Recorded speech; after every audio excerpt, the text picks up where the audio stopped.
I'd like to take this opportunity to welcome each and every one of you. There's people in the room today. And also I'd like to welcome all those people who are joining us on live streaming. There are a lot of people I know who are joining us online for this particular presentation. Today's presentation is personally a special one for me because it's my 10th investor briefing. So the first one was in the results for March 2009. And we've come a long way from March 2009 to now March 2019. And I was chatting with my friend Ali Khan just before this, and he reminded me of a mind speak. Actually, that's the only one he invited me, which I attended, which was sometimes, I think, either in December 2008 or January 2009. And we made a number of, I made a number of promises at that time. And so I leave it to those who watch that to see whether we've lived to that promise. So this particular briefing will begin off with a recap of the last strategy, Centum 3.0. We came to an end. So we had the 2.0, which ran from 2009 to 2014. Then we had 3.0, which ran from 2014 to 2019. And now this year, we've just begun Centum 4.0, which is going to run from 2019 for the next 5 years. So I'll do the presentation with my colleague Sam Kariuki, who is right there. So Sam is the outgoing CFO. He's taken over the responsibilities of leading the real estate business, and the incoming CFO is Lamek, who is right there. So Sam, this is a special moment for him because he'll be making his final investor presentation, presenting the numbers. He's delivered very consistently. So we wish Lamek all the best, and we're sure you'll do just as well as Sam has done, if not better. I'm sure Sam does not mind if Lamek does better. So for Centum 3.0, we had 5 pillars. The first one was on return, and the goal was to deliver a return that exceeds the market. I think over the last 5 years, NAV has moved from about 22.9 billion to 52 billion. So that represents about a 20% annualized return. We had a focus to be active in 6 sectors, which we've been. We had a goal to scale up our asset base. When we began in 2014, it was a 28 billion company. Today it's about 72 billion shillings. In 2009, it was 6 billion shillings. So we've come a long way. There was a pill on brand. There was a pill on cost. Our ceiling was 2%. We're now closing at an average of around 1.5%. So generally on track. You can see the asset growth. You can see the net asset value per share growth. We're now at about 79 shillings per share. Somewhere along the line, I'll speak about the steps we'll take around the share price. It's a source of frustration because it's around 32 shillings. So it's significantly lower than net asset value per share by about a half. The scorecard, what has driven this? We've largely grown the business organically. We've moved from where we started off at 6 billion to 70 billion. I remember when we had the first strategy for the company, we had ambitious goals, and the question was, how will we finance these goals? And I asked a question as a naive incoming CEO, am I going to get capital from the shareholders? Many of my colleagues in subsidiaries, whenever we meet for business review, they speak about capital injection by the shareholder. And I was promptly disabused of that notion. There was no capital forthcoming from my shareholders. I then asked, can I raise capital from other shareholders? And then that was also politely declined. And so the options available are organic growth and to work with our lenders to grow the balance sheet of the business. And therefore, that's what we've largely done. And therefore, we've had to make investments, exit, and then recycle those profits back into the business.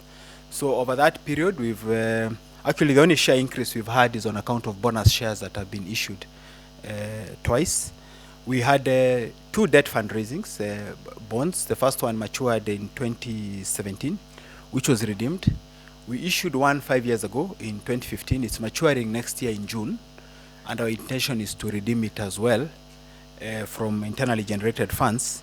And of course, we've worked with our lenders, many of whom are here, on various projects. The objective is that by June next year, when we redeem the bond, is that Centum should be debt-free. at a CICL level. And therefore the share value, the total assets will be equivalent to the net assets. So we'll roughly be around 60 to 70 billion without any debt. We've been spending about 1.8 billion, 1.9 billion in debt service.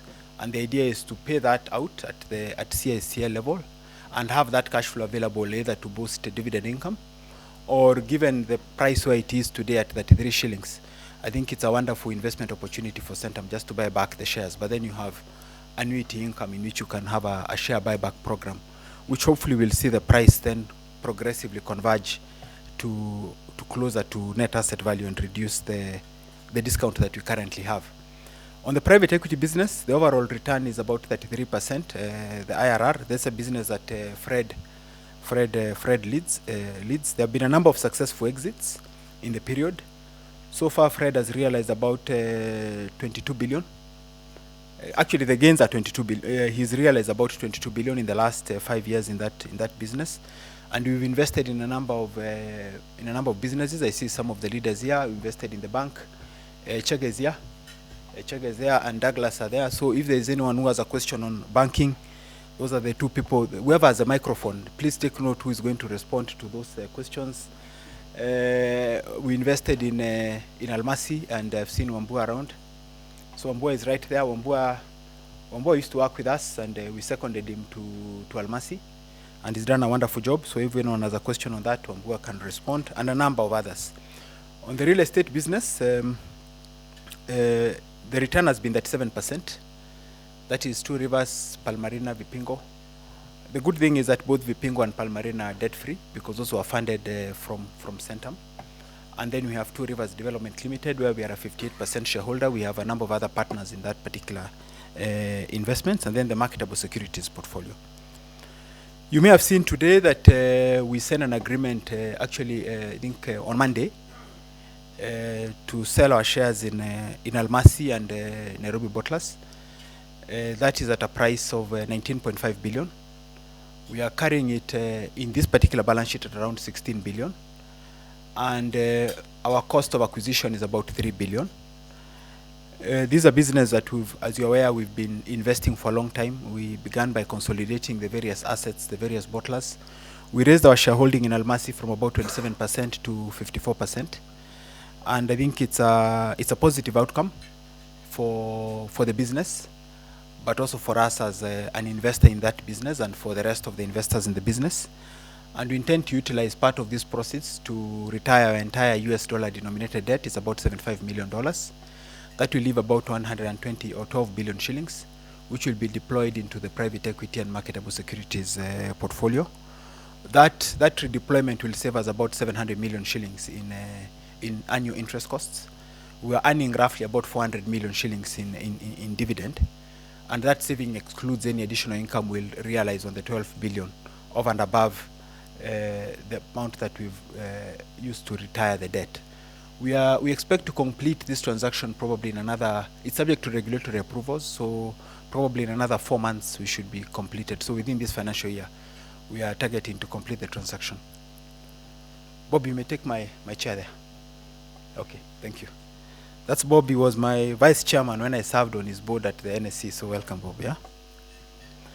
So Centum 4.0, we finished 3.0. I just want to speak briefly about our strategic focus in the next 5 years.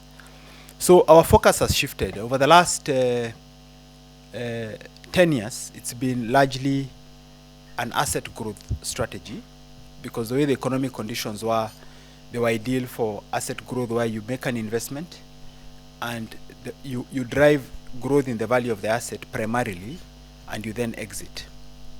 However, looking at our outlook is that our focus now is shifting to more moving towards cash annuity businesses, so being more cash generative from the annuities of the businesses, as opposed to relying on exits. Because for you to get that value growth, you need a very robust economic growth to underlie the growth in earnings, because the only way you get growth in value is if you're able to achieve a growth in EBITDA or underlying earnings without a huge deployment of additional capital. So if you take an example of Almasi, when we did the merger in 2013, the profit after tax was just slightly over 100 million shillings. Today it's over a billion shillings. So there's been huge growth in the underlying profitability of the business. So our focus is more on cash annuity income. It's about conserving liquidity. That's why we have taken a view that we should not have any debt at the Centum level, the holding company level. We've also, in keeping with the theme of the country, there's been significant devolution in the business. So Sam and his team have their own balance sheet. That's a real estate team. Their balance sheet is roughly about 30 billion shillings. I joke with Sam that it's 5 times larger than the balance sheet I took over when I took over CEO of this business, because mine was only 6 billion shillings, 10 billion shillings of cash, 180 million shilling overdraft. So we started off with a 30 billion balance sheet and zero debt, and therefore any financing is then done at that level. The same applies with Fred. Fred is managing our Fund 1. He's now also raising a Fund 2, targeting to raise about $500 million, and will match what he puts in. For every 10 shillings he raises, we'll put in, is it half a shilling? So it's a performance-based sort of investment program, and he's working with his team on raising a second fund, and then there's marketable securities. We deployed considerable capital in development of projects. We had a developmental business. These were the power projects came in. However, of all our 4 pillars, the one that has performed the least satisfactorily is the development side of our business. These are the 2 power projects. They have taken a lot longer than we had expected.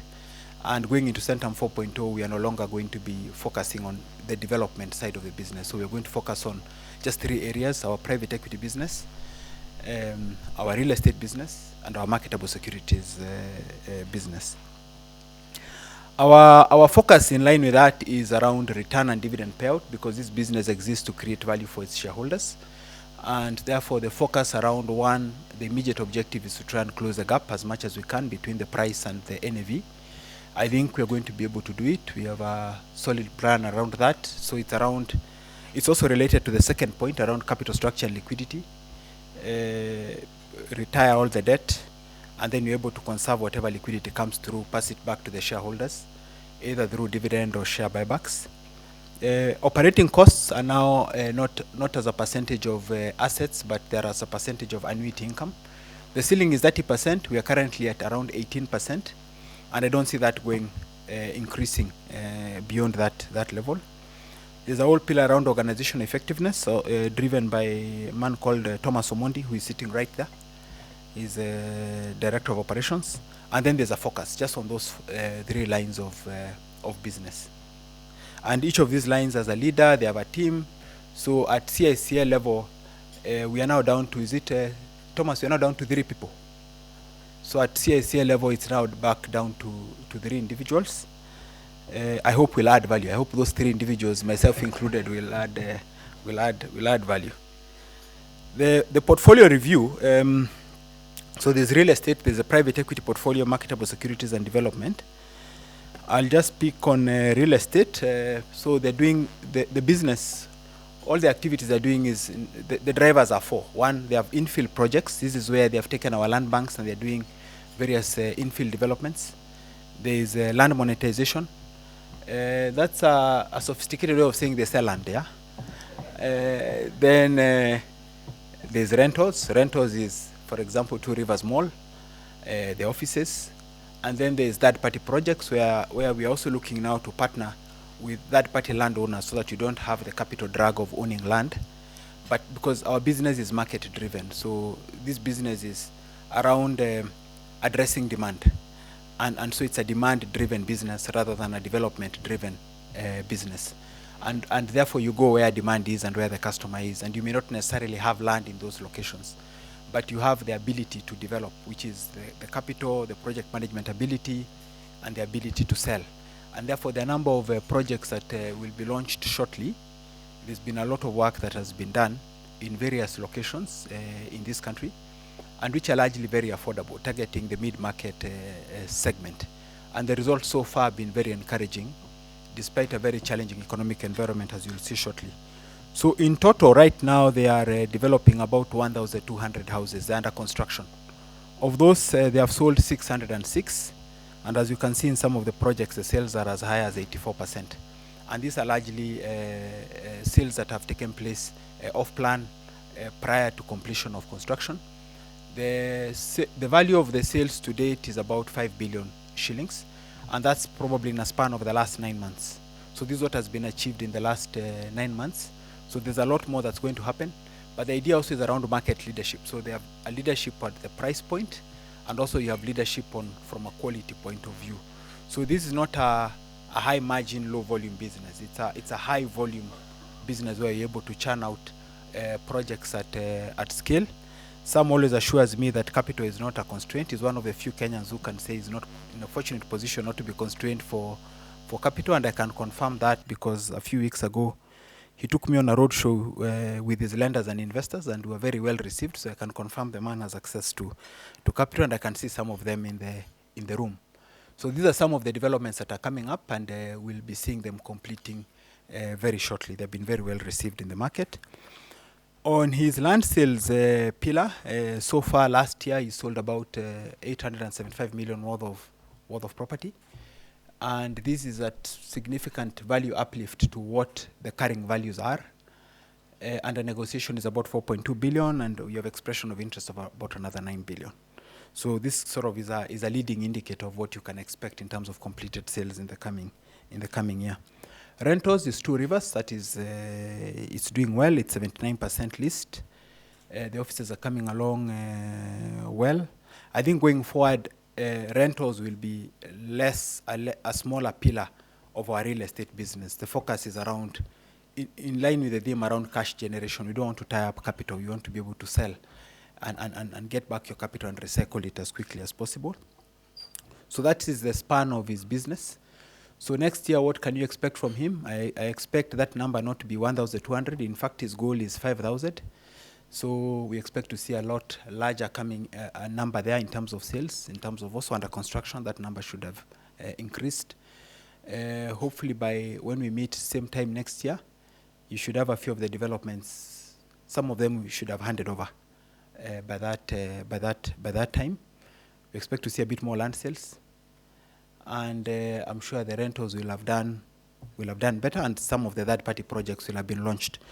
So that's a scorecard I've signed off with Sam. I've just shared it publicly. So Sam, you can share this with friends and family, so that they can support you in that objective. Private equity. This is Fred's business. So he has a varied portfolio. The strategy has been simple: invest in companies.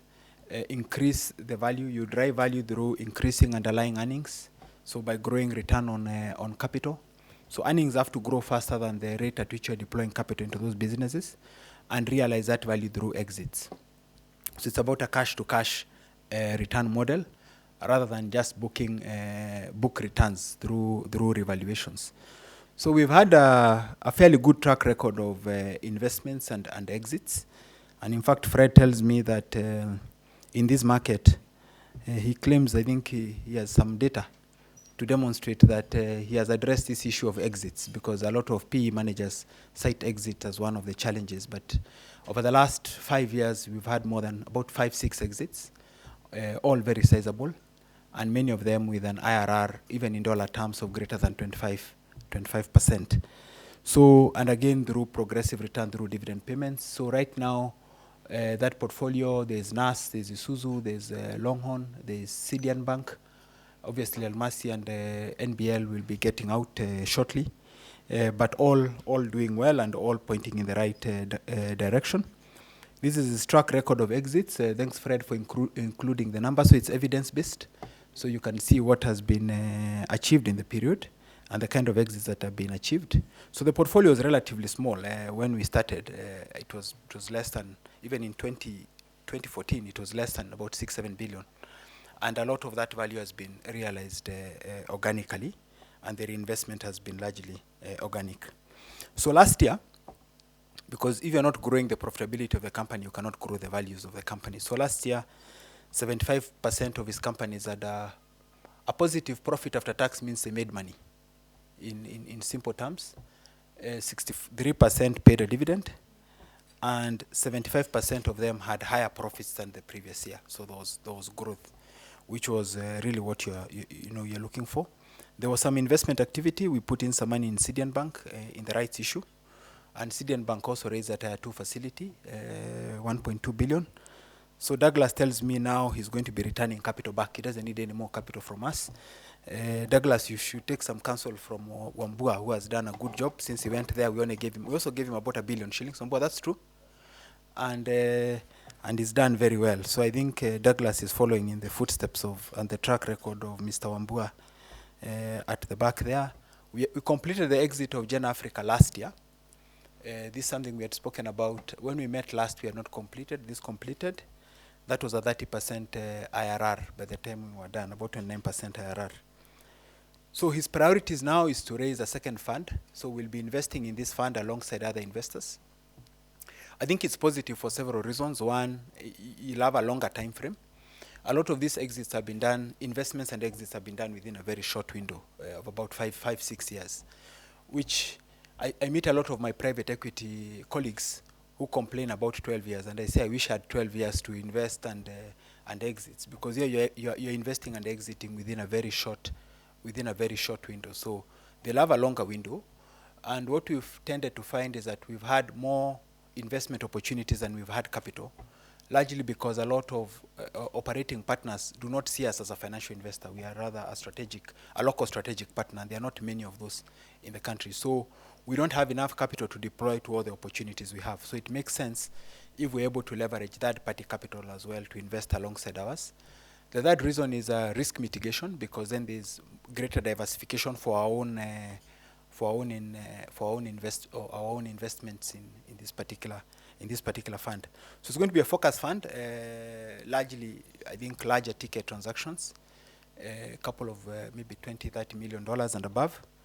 And so I know there's tight liquidity. Many of you are financial intermediaries.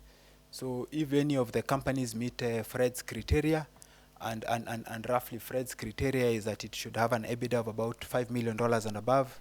It should have some degree of market leadership. Fred does not have any management, so he will not bring any. Ticket sizes of 20 million and above.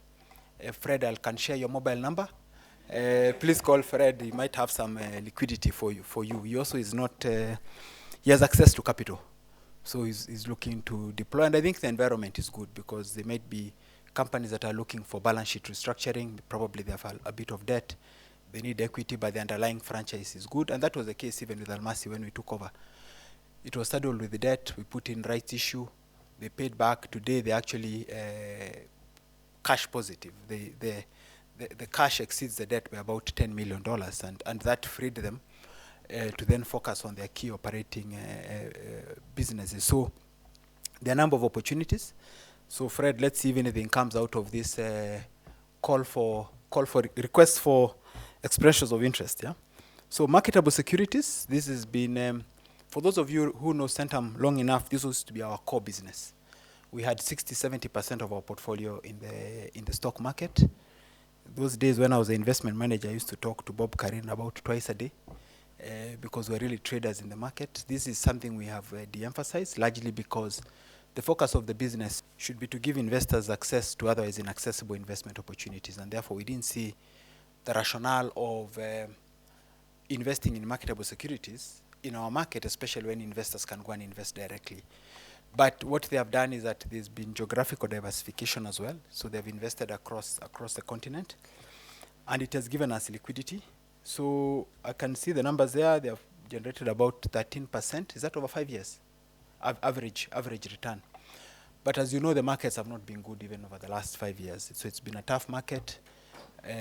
So we're happy with the progress. We may deploy more capital there, but largely probably to the fixed income side of the business. But even when you look at equities, you can see there's huge opportunities with where dividend yields are. Some of the companies, you have dividend yields of 8%, 9%, 10%. So there's still huge opportunity. And these markets are in cycles. It's in times like this that you can acquire very sizable stakes. I remember a few years ago when we bought shares in a company called Tanzania Breweries, and we were comparing it to even our private equity portfolio. And from a valuation perspective, it was significantly more attractive, and so we took a private equity view to that particular company. Even companies like Abbasid in the past and a number of others that we've participated in. So the way I look at the market, I see we have probably gone back to where we were in 2009, and it's not a bad place to be in at this time. So that's where we are. We'll just have one more slide, which is the outlook. Again, consistent with the pillars for Centum 4.0. So from a return and dividend payout, our focus is around 20% return on invested capital in the coming years, and a progressive increase of the dividend payout by channeling the funds that we were previously using for interest to reward our shareholders. Capital structure and liquidity, again, you can expect that this year will reduce the debt. We don't expect to take more at the CICA level. And then as we have a number of other transactions we're still working on, so as those come through, you might see some more announcements coming through shortly, but also we intend to redeem the bond in its entirety.